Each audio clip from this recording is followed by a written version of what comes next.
Hello, my name is Michael Ellis, and I am a copy consultant and copywriter. And I work mostly with B2B, business to business professionals and agencies. Also work with B2C like e commerce, Shopify, and things along that nature. I'm here just doing a two YouTube short part series on the subject of personal branding. Right now, I just want to take a little bit of background about a statistic that I read from September 2021. It states this: 4.4 million people in America have left their jobs. I'll repeat that. Since September of 2021, the amount of people that have left their employment facilities for good with their jobs is 4.4 million Americans.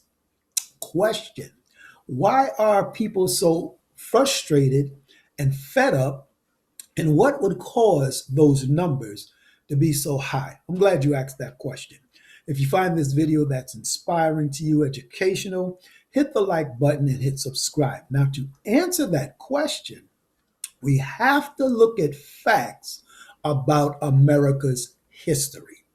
How did the employment playing field come about? It came about, we know about industrialization back in history, but before that, there was the black slave trade. People worked for free and got little or nothing for their compensation.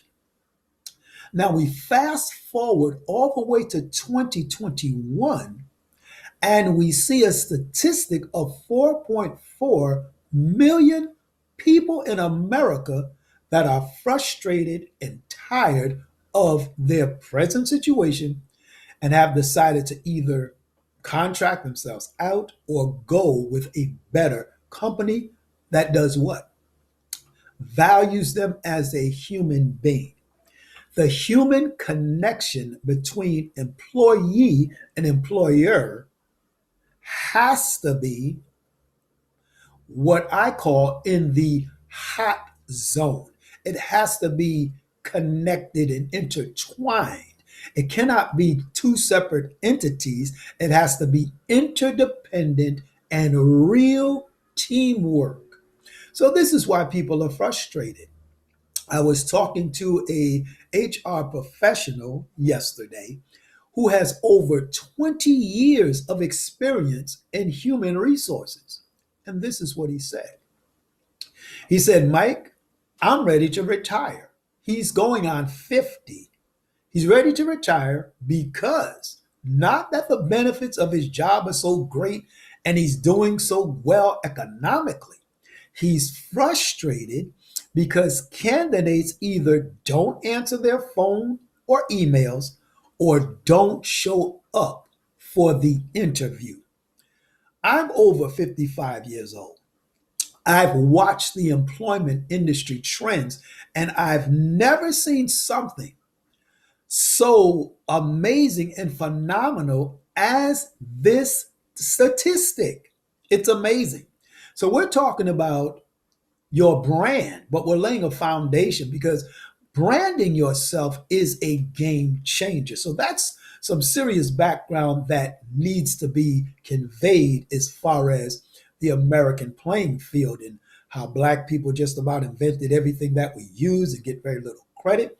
Think about the people, white or Black, that are facing similar biases in the workplace even now and are ready to jump ship. So, what about your personal brand? Your personal brand is how people remember you. If I say McDonald's, certain images come to your mind.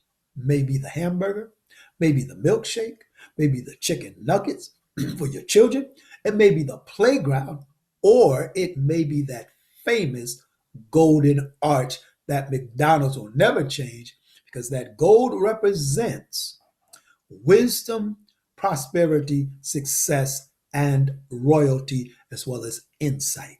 So it's a subliminal emotional message that they've been giving for many years, and they're very successful at it. By the way, a lot of their money is made through real estate, not just through the food. Just a side note to give you. But building your brand will help you to run something that you own because of the value you bring to the table, just like a business. You think about Nike, sneakers, Michael Jordan. How does it make you feel? Probably makes you feel excited and comfortable because of the quality of the sneakers they offer as their products.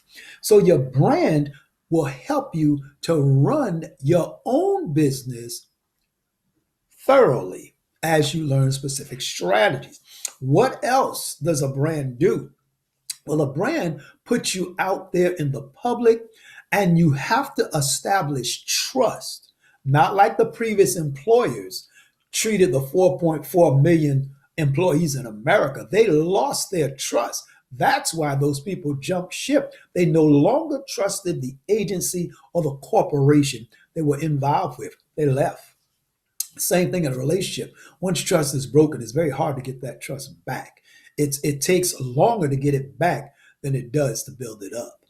And we all know that from life experience. So people need to listen to you. If you decide to brand, you can do it part-time or go full-time.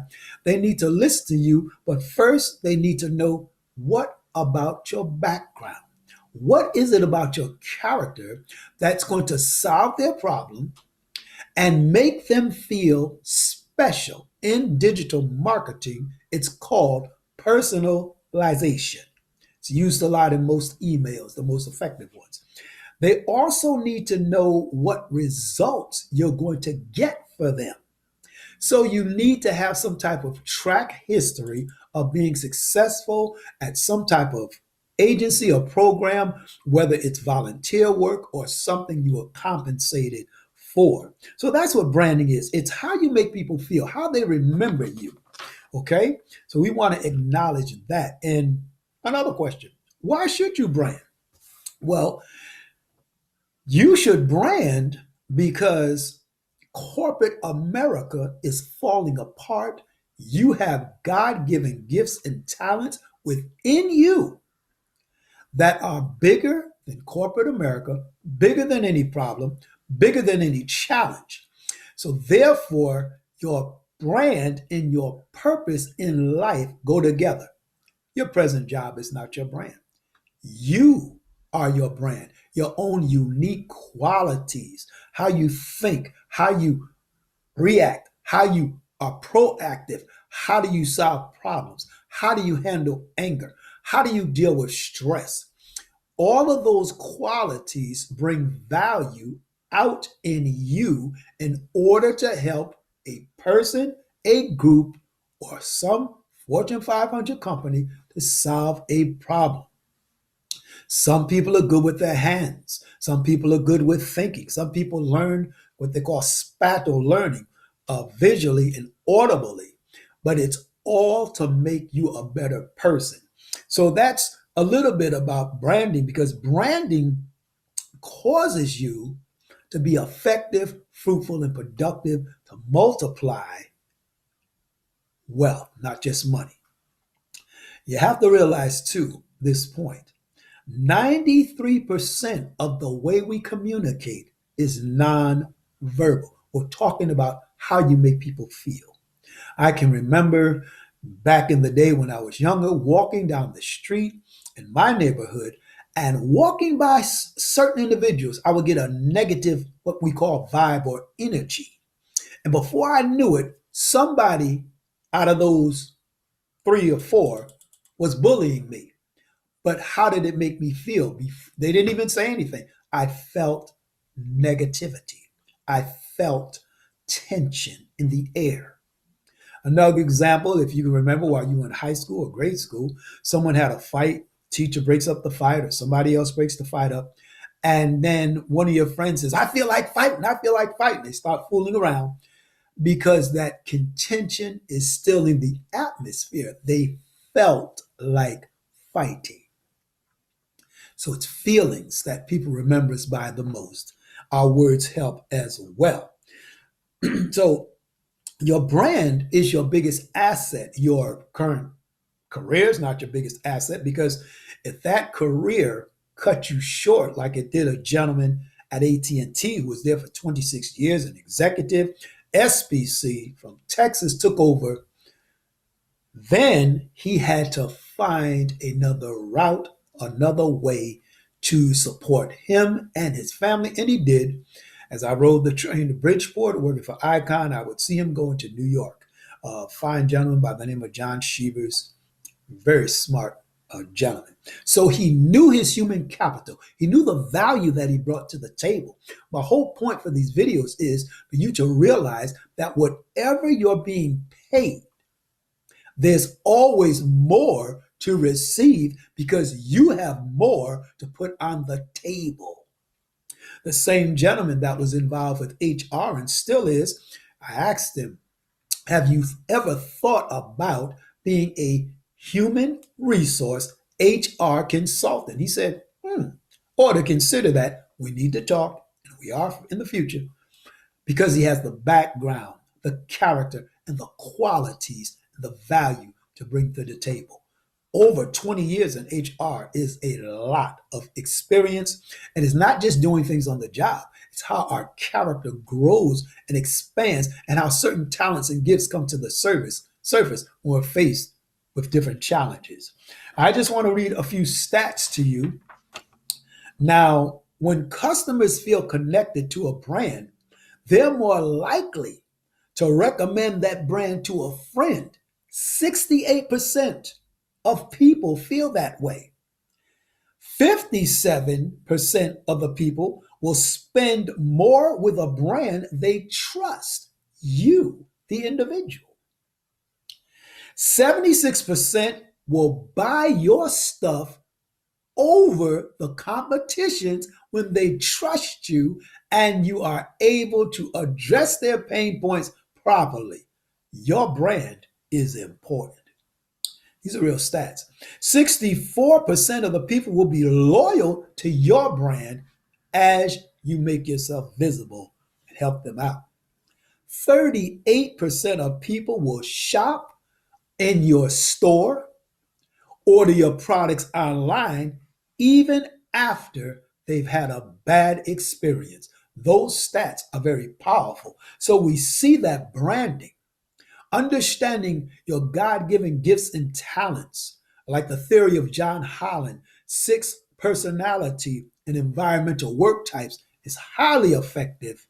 Writing down your pros, writing down your cons, writing down your character traits, and then determining what area you're going to go into. And on video 2, I'm going to name 11 trends that are highly effective and growing at a phenomenal rate in digital marketing.